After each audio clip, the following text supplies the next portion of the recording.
100% maths. आज हम start करने जा रहे हैं क्लास 10 का एक और important chapter that is area related to circles. इसके आज हम पार्ट 1 में एक बेसिक इंट्रोडक्टरी वीडियो है, इसमें मैं कुछ डिस्कस करूंगी आपके साथ सर्कल के रिलेटेड टर्म्स जो कि शायद आपको नोन भी हैं, बट फिर भी आज हम उन्हें रिवाइज करेंगे इस चैप्टर को स्टार्ट करने से पहले, क्योंकि वो बहुत जरूरी है। कुछ चीजें पता है आपको, कुछ चीजें मैं आज आपको बताऊंगी। तो ये वीडियो बहुत इंपॉर्टेंट होने वाली है इस सर्कल के रिलेटेड टर्म्स को समझने के लिए, और साथ ही साथ कुछ बेसिक लेवल के क्वेश्चंस बताऊंगी जो आपको 1 और 2 मार्क्स में आ जाते हैं। तो इस वीडियो को लास्ट तक जरूर देखिएगा। आइए वीडियो शुरू करते हैं। Area related to circle chapter को स्टार्ट करने से पहले हमें कुछ सर्कल के रिलेटेड टर्म्स होती हैं वो पता होनी चाहिए। तो सबसे पहले हमारा होता है सर्कल। सर्कल इस शेप का होता है। सर्कल के अंदर ये जो सेंटर पॉइंट होता है, फिक्स्ड पॉइंट होता है, उसे हम बोलते हैं सेंटर ऑफ द सर्कल। ठीक है, और यहाँ से इसके कांस्टेंट डिस्टेंस मतलब O से लेके जो एक पॉइंट तक का डिस्टेंस है, कांस्टेंट डिस्टेंस, ठीक है, उसको हम बोला जाता है इसको रेडियस। ठीक है, और ये जो मैंने बनाई है AB लाइन, ये है ट्वाइस ऑफ रेडियस यानी कि डायामीटर हमारा। सो डायामीटर होता है ट्वाइस ऑफ रेडियस। तीन चीजें होती हैं सर्कल के अंदर। एक होता है सबसे पहले centre of the circle O, then radius of the circle, constant distance from the centre of the circle is known to be radius and diameter is twice of radius, right. अब कुछ terms हैं related to circles, उसमें से सबसे important first term होती है हमारी cord. Cord क्या होती है? ऐसी कोई लाइन सेगमेंट जो कि दो पॉइंट्स ऑन द सर्कल को ज्वाइन करे। लेट अस से ये सर्कल है और ये इसका सेंटर पॉइंट है O। अब यहाँ पर A और B क्या है? दो पॉइंट्स है, उनको एक लाइन सेगमेंट ज्वाइन कर रही है और इस लाइन सेगमेंट को हम बोल रहे हैं कॉर्ड। मतलब यहाँ पर हम बोलेंगे AB इज अ कॉर्ड। ठीक है, अब यहाँ पर ऐसी कॉर्ड मैंने यहाँ पर भी सर्कल में बनाई थी, ये AB भी एक कॉर्ड थी यहाँ पर। अब ये तो क्या डायमीटर था, तो डायमीटर जो होता है that is largest chord in a circle, ये आपको याद रखना है।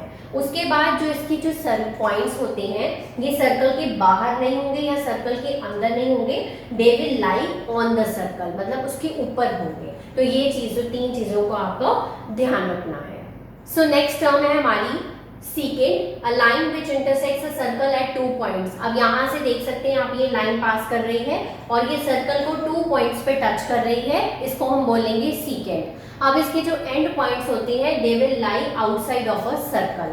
अभी हमने अपनी फर्स्ट टर्म पढ़ी थी कॉर्ड, उसमें और इसमें यही डिफरेंस है। उसके जो एंड पॉइंट्स है they will lie on the circle और इसके जो एंड पॉइंट्स है they will lie outside of the circle. ये सिर्फ सर्कल से पास करेगी, तो इस लाइन को हम बोलते हैं सीकेंट बोलते हैं। नेक्स्ट टर्म है डायमीटर, ये ऑलरेडी हम सर्कल के अंदर ही डिस्कस कर चुके हैं। Diameter is twice of radius and is known to be largest chord of the circle. Then next term is arc. Arc होती है continuous piece of the circle. अब यहाँ पर एक सर्कल मैंने ड्रॉ किया है, ठीक है, ये है O पॉइंट। O मतलब है सेंटर ऑफ द सर्कल। यहाँ से मैंने ये APB ये जो एंगल सबटेंड किया है पहले आर्क से मैंने, ठीक है, और ये APB इतनी सी जो ये दिखाई दे रही है आपको, this is minor arc. Minor arc मतलब छोटी आर्क, और इसको लिखते कैसे हैं? इस तरह से लिखते हैं APB और ऊपर इस तरह से आर्क का साइन बनाते हैं। और जो बाकी बचती है AQB, ये A है, Q है और ये B है, ये जो बड़ी वाली बाकी बच रही है दैट इज मेजर आर्क। अब यहाँ पर जब हमने आर्क ड्रॉ करी, ये रेडियस होते हैं हमारे, दिस इज रेडियस, राइट, और ये जो एंगल बीच में सबटेंड हो रहा है this is known to be central angle.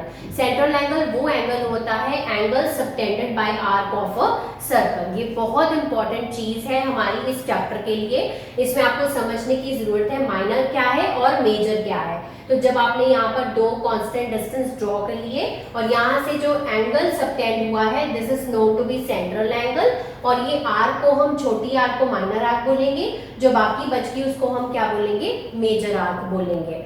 अब इनके एंगल्स की बात करते हैं।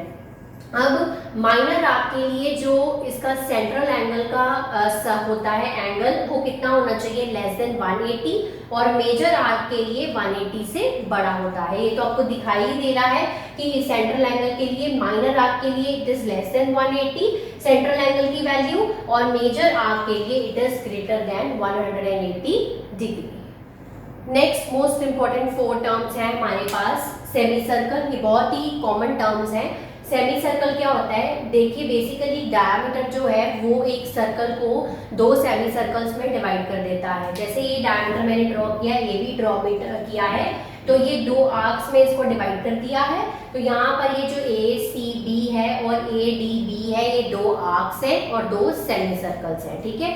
बेसिकली एक लाइन जो है वो दो एक सर्कल को टू पार्ट्स में डिवाइड कर देता है, उसे हम बोलते हैं सेमी सर्कल्स। देन आ गया quadrant of a circle. Quadrant होता है 1/4 पार्ट ऑफ अ सर्कल, ठीक है ना। अब जैसे ये सर्कल है, अगर मैं इसको 4 पार्ट्स में ड्रॉ करूं तो 1/4 पार्ट को हम बोलेंगे क्वाड्रेंट ऑफ अ सर्कल। उसके बाद यहाँ पर मैंने ड्रॉ किया है OB रेडियस है, OA भी रेडियस है। अब यहाँ पर ये जो सेंट्रल एंगल यहाँ पर वन क्वाड्रेंट का बनता है वो हमेशा 90 डिग्री होता है, ठीक है। और AOB यहाँ पर क्या है, एक क्वाड्रेंट है। नेक्स्ट है हमारे पास पेरीमीटर या सरकमफ्रेंस। बेसिकली सर्कल्स के लिए हम ज्यादातर जो टर्म है वो सरकमफ्रेंस ही यूज करते हैं। सरकमफ्रेंस क्या होता है, distance covered by travelling once around a circle, मतलब एक चक्कर लगाना सर्कल का, उसे हम बोलते हैं उतना डिस्टेंस कवर्ड है, that is known to be as circumference of a circle. Circumference का फॉर्मूला होता है 2πr, ठीक है।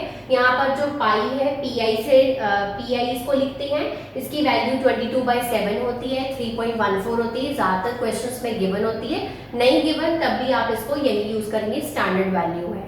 उसके बाद लास्ट टर्म है हमारी area of circle. Area of general normal circle हो तो πr², अगर सेमी सर्कल हो, सेमी बेसिकली हाफ हो जाता है तो हाफ πr² इसका फॉर्मूला हो जाएगा।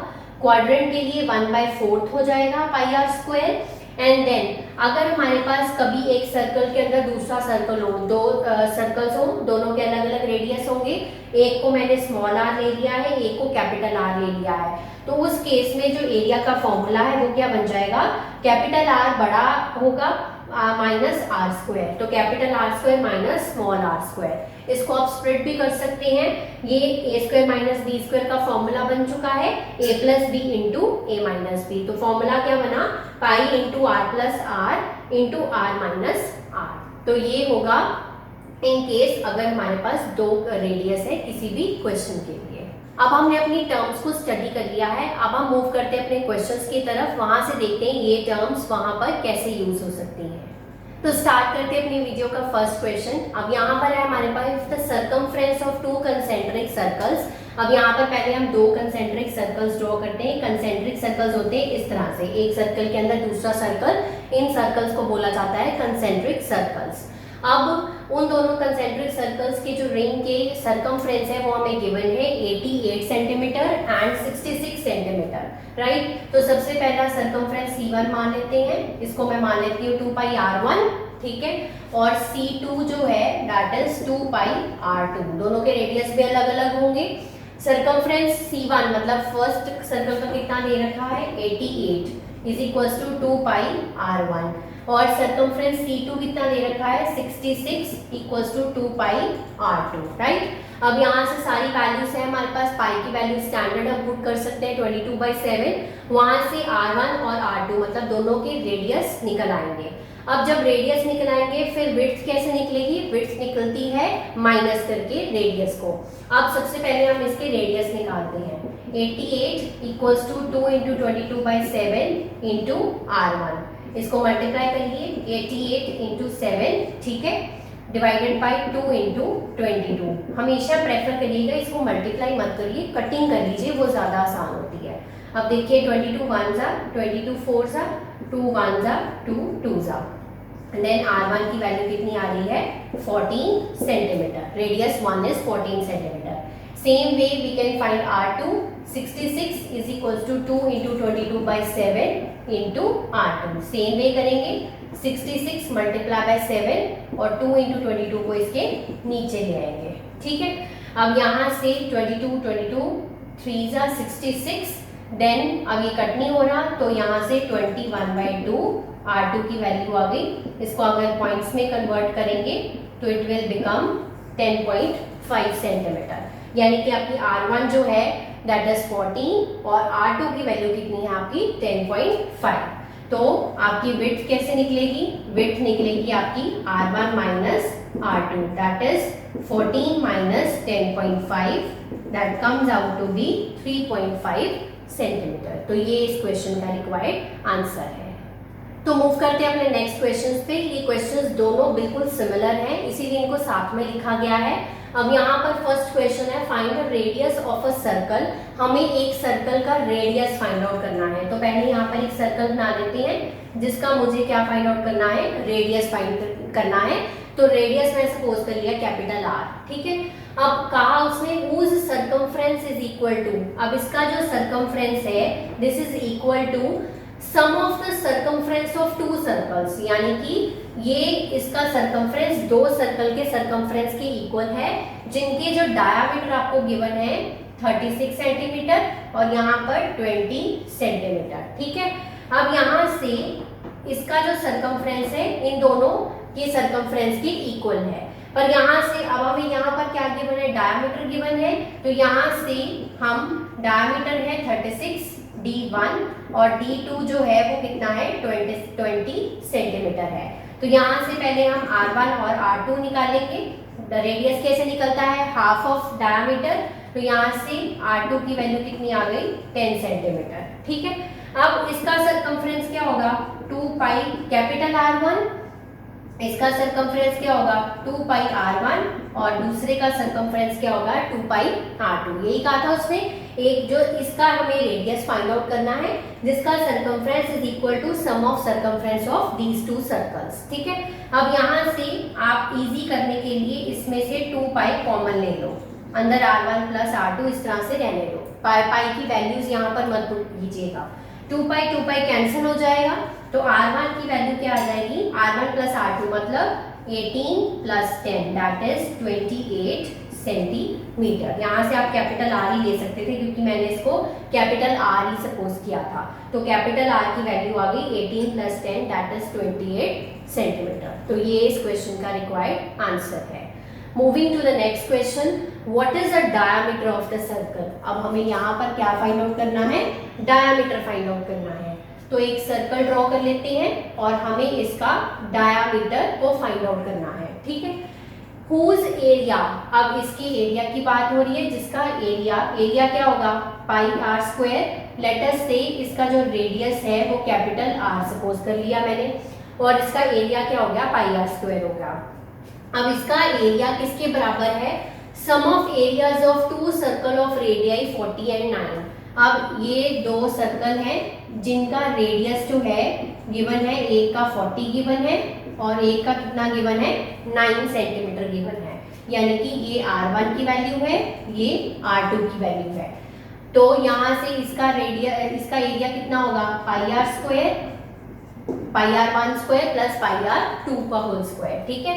तो यहाँ से पाई R स्क्वायर, यहाँ से पाई की वैल्यू हम कॉमन ले लेते हैं, अंदर क्या बचेगा मेरे पास R1 square plus R2 square, pi और pi cancel, R square is equals to R1 की वैल्यू मुझे पता है 40 है और इसकी वैल्यू है 9। इसको ओपन कर लीजिए, 40 का स्क्वायर होता है हमारे पास 1600 और 9 का होता है 81, सो टोटल इज 1681। इसका रूट करेंगे तो 1681 को जो रूट होता है दैट इज 41, ठीक है। ये आप कर देख सकते हैं। तो R की वैल्यू आ रही है आपकी 41। अब आपको यहाँ पर क्या फाइंड आउट करना था, डायामीटर फाइंड आउट करना था। सो डायामीटर क्या हो गया ट्वाइस ऑफ रेडियस, यानी कि 2 into 41 that is equals to 82 centimetre. तो 82 centimetre is the required answer of this question. Moving to the last question of this video. अब यहाँ पर है circumference of a circle is 44। तो आपको इस क्वेश्चन के लिए सरकमफ्रेंस की वैल्यू दे रखी है 44 सेंटीमीटर। आपको निकालना है इसमें से एरिया ऑफ द सर्कल। अब पहले सरकमफ्रेंस का फॉर्मूला क्या होता है हमारे पास 2 पाई R। तो 2 पाई R को यूज करके मैं यहाँ से R की वैल्यू निकाल सकती हूँ क्योंकि एरिया का फॉर्मूला होता है पाई R स्क्वायर। एरिया को निकालने के लिए रेडियस जरूरी है, तो यहाँ से पहले हम निकालेंगे R की वैल्यू। तो पाई की वैल्यू मैंने पुट कर दी है 22/7। इस 7 को मैं उधर ले जाऊंगी तो 44 × 7 हो जाएगा और ये 2 into 22 को मैं नीचे ले आऊंगी। अब यहाँ से 22 1 जा 22 2 जा 2 और 2 कैंसिल हो गया, तो r की वैल्यू आ रही है हमारे पास 7 सेंटीमीटर। अब एरिया निकालना है हमें, तो एरिया की वैल्यू है पाई आर स्क्वायर, पाई की वैल्यू 22/7, रेडियस की वैल्यू आर स्क्वायर मतलब 7 × 7, एक 7 7 से कट हो गया, तो 22 × 7 इज 154 सेंटीमीटर स्क्वायर। तो ये इस क्वेश्चन का रिक्वायर्ड आंसर है। तो आज की वीडियो के लिए इतना ही। आज हमने सर्कल की जो बेसिक टर्म्स है वो कंप्लीट कर ली हैं और साथ ही साथ इनके बेसिक लेवल के क्वेश्चंस कवर कर लिए हैं। नेक्स्ट वीडियो में इसी को कंटिन्यू करेंगे।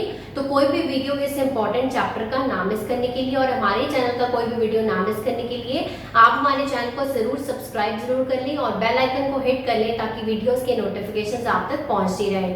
और इनको अब आप डिफरेंट क्वेश्चंस के साथ प्रैक्टिस कर सकते हैं। कोई डाउट आए तो कमेंट सेक्शन में कमेंट करके पूछ सकते हैं, मैं उसका आंसर आपको जरूर दूंगी।